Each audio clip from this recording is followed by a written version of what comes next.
Hello guys. जो class हमारी चल रही थी तो हमने कोशिश की है कि हम उसी क्लास के आगे की बात करें। तो हमारे समाज सुधार आंदोलन चल रहे थे जिसमें हमने हिंदू समाज सुधार की बात करी थी। और उसी में हमने जो बातें करी थी उसमें हमारा आर्य समाज, ब्रह्म समाज, ईशुचंद विद्यासागर, स्वामी विवेकानंद, तो इन सभी की बात करी थी। तो ऐसे ही हम जो बात करेंगे वो हम बात करेंगे मुस्लिम सुधार आंदोलन की। तो जो मुस्लिम सुधार आंदोलन है, तो मुस्लिम सुधार आंदोलन में अगर देखा जाए तो जैसे अगर देखा हमने यहाँ पर देखा कि हिंदू धर्म हुआ, मुस्लिम धर्म हुआ, सिख धर्म हुआ और हमारे क्रिश्चियन हुए। तो इस सभी ने अपने अपने धर्मों के लिए यहाँ पर अगर जैसे क्रिश्चियन की बात करी जाए तो इन्होंने थियोसॉफिकल सोसाइटी बनाई थी जो बाद में इन्हीं ने भारत ले आई और अड्यार में उसका मुख्यालय बनाया। तो ऐसे ही हिंदू धर्म में हमने देखा। अब यहाँ पर हमारी बात चल रही है इसकी मुस्लिम धर्म की। अब मुस्लिम धर्म में अगर देखा जाए तो सबसे फेमस आंदोलन है हमारा पहला अलीगढ़ आंदोलन। अब अलीगढ़ आंदोलन अगर देखा जाए तो अलीगढ़ आंदोलन इसकी जो शुरुआत हुई है वो कहाँ से हुई है? अलीगढ़ से। अब अलीगढ़ आंदोलन अलीगढ़ से शुरू हुआ और किसने शुरू करवाया? सर सैयद अहमद खान ने।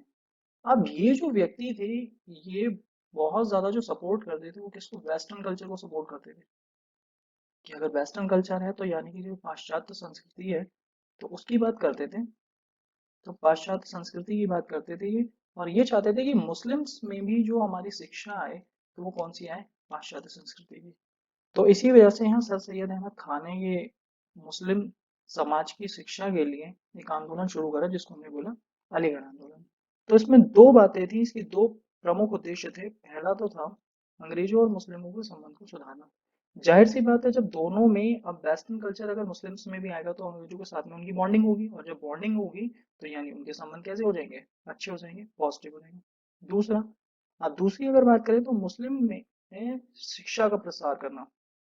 अब जितने भी हैं तो यहाँ पर अगर देखा जाए तो पहले जैसे स्कूल वगैरह हुआ नहीं करते थे, तो इन्होंने जैसे सब लोग अपने अपने स्कूल वगैरह खोल रहे हैं, तो इन्होंने भी मुस्लिम समाज के लिए अगर देखा जाए तो इन्होंने भी क्या करा? शिक्षा का प्रसार करा। दूसरा, अब यहाँ अगर हम बात करें तो यहाँ इनका जो सबसे फेमस इन्होंने दूसरा काम किया तो इन्होंने 1864 में गाजीपुर में ये साइंटिफिक सोसाइटी की स्थापना की। फिर अगली हम बात देखते हैं तो इन्हीं की दूसरी बात हमें देखने को मिलती है 1875 में अलीगढ़ में एक मुस्लिम एंग्लो ओरिएंटल कॉलेज खोला। अब ये बहुत इंपॉर्टेंट है, क्यों? क्योंकि अगर देखा जाए अलीगढ़ मुस्लिम एंग्लो इंडियन ओरिएंटल कॉलेज जो है ये 1875 में बना, और बाद में 1920 में यही स्कूल जो था आज की डेट में क्या कहलाता है? अलीगढ़ मुस्लिम विश्वविद्यालय। आज की डेट में हम इसे जानते हैं अलीगढ़ मुस्लिम विद्यालय के रूप में। और अगर बात करी जाए तो यहाँ पर इनकी जो पत्रिका है तो पत्रिका है तहजीब उल अखलाक, यानी सभ्यता और नैतिकता। तो ये जो हमारा बात थी, ये हमारी किसकी बात थी? पहला हमारा आंदोलन था अलीगढ़ आंदोलन। तो अलीगढ़ आंदोलन हमारे सर सैयद अहमद खान है। अब देखिए ये जो पीडीएफ बनाई गई है या ये जो नोट्स आपके बनाए गए हैं और वीडियो इसी हिसाब से बनाए गए हैं ताकि आप इस वीडियो को भी देख सकें जो हमारी क्लास चल रही है, उसी की कंटिन्यूटी बनी रहे। और दूसरी बात की मतलब आप इसी को नोट कर सकते हैं, ये आपके नोट्स भी हैं। क्योंकि मतलब जो भी आप कॉपी में उतारना चाहें तो आपके नोट्स कंटिन्यू वहीं से बनते रहेंगे। और अगर किसी को पीडीएफ चाहिए तो वो व्हाट्सएप करके ले सकता है, कोई दिक्कत वाली बात नहीं है। आगे चलते हैं। आगे हमारा दूसरा आंदोलन है। दूसरा हमारा अगर देखा जाए तो दूसरा है अहमदिया आंदोलन। अब अहमदिया आंदोलन यहाँ पर अगर देखा जाए तो ये जो इसका नाम ही क्यों पड़ा? ये जो नाम पड़ा, इनका नाम पड़ा मिर्जा गुलाम अहमद के कारण। तो अहमद के कारण इन्हीं के नाम पर जो पड़ गया, क्या पड़ गया? अहमदिया आंदोलन। और ये जो शुरू हुआ था कब हुआ था? 1889 में, 1889 में इसकी शुरुआत करवाई थी मिर्जा गुलाम अहमद ने। तो सेम वही चीज है कि मतलब अगर देखा जाए तो मुस्लिम धर्म का भी सुधार हो सके, उनमें भी जो कुरीतियां हैं उनको दूर करने की बात करी गई। तो इसकी जो शुरुआत हुई थी गुरदासपुर, और गुरदासपुर हमारा कहाँ है? पंजाब में। और पंजाब में भी अगर देखा जाए तो कौन सा स्थान है? कादियान। इसीलिए इसको बोला जाता है कादियानी आंदोलन।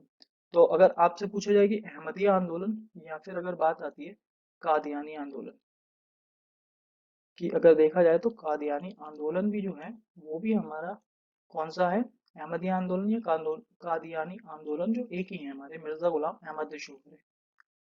मिर्जा ने स्वयं को एक और पैगंबर कहा। ये इंपॉर्टेंट लाइन है कि मिर्जा ने स्वयं को एक और पैगंबर कहा तथा श्री कृष्ण का अवतार बताया, ताकि मतलब हिंदुओं की भी आस्था, अगर श्री कृष्ण की बात आती है तो हिंदुओं की भी आस्था उनमें बनी रहे, और पैगंबर की बात आती है तो मुस्लिम धर्म में जो सबसे सुप्रीम माने जाते हैं वो कौन माने जाते हैं? पैगंबर। तो इसीलिए उन्होंने स्वयं को एक और पैगंबर कहा तथा श्री कृष्ण का अवतार बताया। इनकी एक पुस्तक थी, कौन सी पुस्तक है, बहरीन अहमदिया। तो इसमें इन्होंने भी वही बातें लिखी कि समाज में शिक्षा सुधार वगैरह जैसे चीजें हैं, तो उन चीजों की बात इन्होंने अपनी पुस्तक कौन सी लिखी, बहरीन अहमदिया। तो मिर्जा गुलाम अहमद की ये पुस्तक है। तो ये हमारा दूसरा आंदोलन है। नेक्स्ट हम बात करते हैं अगला, तीसरा। तीसरा और ये इम्पोर्टेंट भी है, देवबंद। अब देवबंद अगर देखा जाए तो देवबंद आंदोलन, तो देवबंद जो है हमारा कहाँ पर है, सहारनपुर में। एक चोटी भी आती है हमारी, जैसे अगर देखा जाए तो देवबंद। तो देवबंद जो चोटी है, तो ये हमारी कहाँ पर है, ईरान में। कई बार ये क्वेश्चन पूछा भी जाता है, इसका ऑप्शन भी दिया होता है भारत। लेकिन अगर बात आती है तो यहाँ पर भारत उसका आंसर नहीं होता, उसका आंसर क्या होता है, ईरान होता है, क्योंकि वो देवबंद है और ये देवबंद है। तो इसी की बात करते हैं हम। स्थान इसका है अगर देखा जाए तो देवबंद। देवबंद हमारा कहाँ पर है, सहारनपुर में, और सहारनपुर हमारा यूपी में। तो इसकी स्थापना कब हुई थी, 1866 से 1867 ईस्वी में। इसके संस्थापक कौन थे, मोहम्मद कासिम ननौतवी और रशीद अहमद गंगोई। अब इन लोगों ने भी यही करा कि अगर देखा जाए तो ये पुनर्जागरण आंदोलन, मतलब अपने समाज को क्या है, पुनः जागरण करना है, यानी उनको पुनः जागृत करना है। तो मुस्लिम धर्म में जो कुरीतियां आ रही थी, वेस्टर्न कल्चर आ रहा था, उसको दूर करना है। जैसे सर सैयद अहमद खान थे, वो वेस्टर्न कल्चर लाना चाहते थे। लेकिन अगर बात करी जाए इनकी, तो देवबंद आंदोलन में ये नहीं चाहते थे कि इसमें वेस्टर्न कल्चर आए। तो इनका जो मेन उद्देश्य था, कुरान और हदीस की शिक्षा का प्रसार करना। तो कुरान मतलब जैसे अगर देखा जाए हर धर्म की कोई ना कोई पवित्र पुस्तक होती है। जैसे अगर देखा जाए हिंदू धर्म की कौन सी हो गई, हिंदू धर्म की आपकी गीता। मुस्लिम धर्म में आपकी कौन सी आ जाती है, कुरान। तो ऐसे ही अगर देखा जाए क्रिश्चियन में कौन सी आ जाती है, हमारी बाइबल। तो यहाँ पर अगर जो बात आती है, जैसे सिख धर्म में भी हम देखते हैं गुरु ग्रंथ साहिब, तो यहाँ पर अब मुस्लिम धर्म की जो सबसे प्रमुख पुस्तक है वो कौन सी है, कुरान। अब कुरान की जो व्याख्या करी गई है वो किस में व्याख्या करी गई है, हदीस में। तो यानी कुरान में जो अच्छी बातें हैं, यानी हदीस की शिक्षा, तो उसका प्रचार प्रसार करना, यानी मुस्लिम धर्म का उत्थान हो सके। दूसरा, विदेशी शासकों के विरुद्ध किसकी भावना पैदा करना, जिहाद की। अब यहाँ जिहाद का मतलब अगर देखा जाए तो जिहाद जो नारा दिया था वो किसने दिया था, सबसे पहले वो हमारा बाबर ने दिया था। और इसका जो इन्होंने मतलब निकाला था, इन्होंने निकाला था कि गैर मुस्लिम, जितने भी गैर मुस्लिम लोग हैं, तो गैर मुस्लिम लोगों को मारो। तो बाबर ने इस बात को, यानी सबसे पहले जो नारा लेके आया था वो बाबर लेके आया था। उसी के दम पे उन्होंने क्या है, भारत पर कब्जा किया, मुगल सल्तनत स्थापित की। तो वही बात यहाँ पर आई है, जिहाद की। लेकिन जिहाद का यहाँ पर मतलब ये नहीं है कि अगर देखा जाए तो किसी को मारना है। यहाँ पर अगर देखा जाए तो केवल गैर मुस्लिम वालों का समर्थन नहीं करना है। जैसे अंग्रेज हैं, तो हमें अंग्रेजों का समर्थन नहीं करना है, हमें केवल किसका कल्चर देखना है, अपना कल्चर देखना है। दूसरी बात कि जो देमन आंदोलन था, तो ये भारतीयों में तो इसका अगर देखा जाए विश्वास था ही। तो इसीलिए जब 1885 में कांग्रेस बनी, तो कांग्रेस का पूरा पूरा इन्होंने क्या करा, समर्थन किया। तो इसीलिए देवबंद आंदोलन भी काफी ज्यादा फेमस है। और यहाँ पर कंफ्यूजन जरूर याद रखना है कि देवबंद और देवबंद। ठीक है, आगे चलते हैं। नेक्स्ट है हमारा बहावी आंदोलन।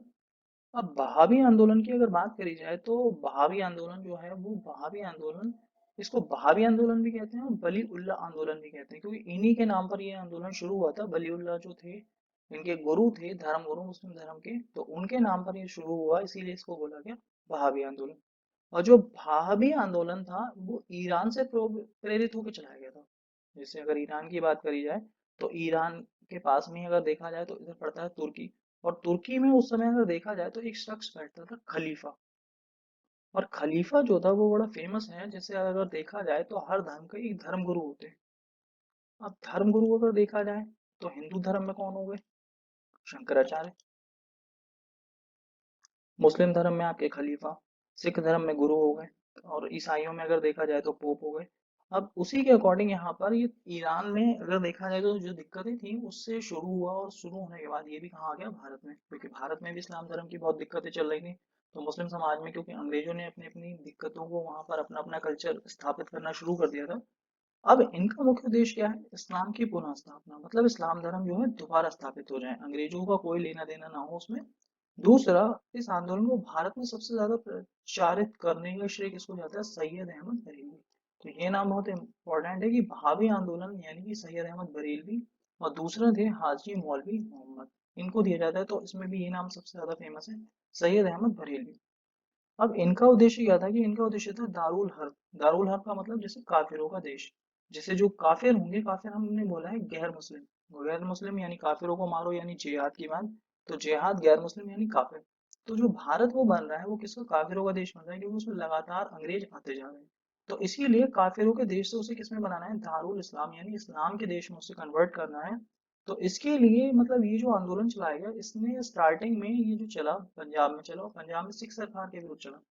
अब जब ये सिखों सरकार के विरुद्ध चला, लेकिन जब देखा जाए तो 1849 में अंग्रेजी साम्राज्य ने पंजाब का विलय कर लिया, क्योंकि उधर जो हमारे दिलीप सिंह देखने को मिलेंगे आखिरी, तो दिलीप सिंह जो होंगे उन्हें तो इंग्लैंड भेज देंगे पेंशन पे, और फिर अंग्रेजी साम्राज्य में किसको मिला लेंगे, पंजाब को। तो उससे पंजाब का भी अगर देखा जाए तो कंपनी में विलय हो गया। अब जब कंपनी में विलय हुआ, तो ये जो आंदोलन था ये किसके खिलाफ हो गया, अंग्रेजों के।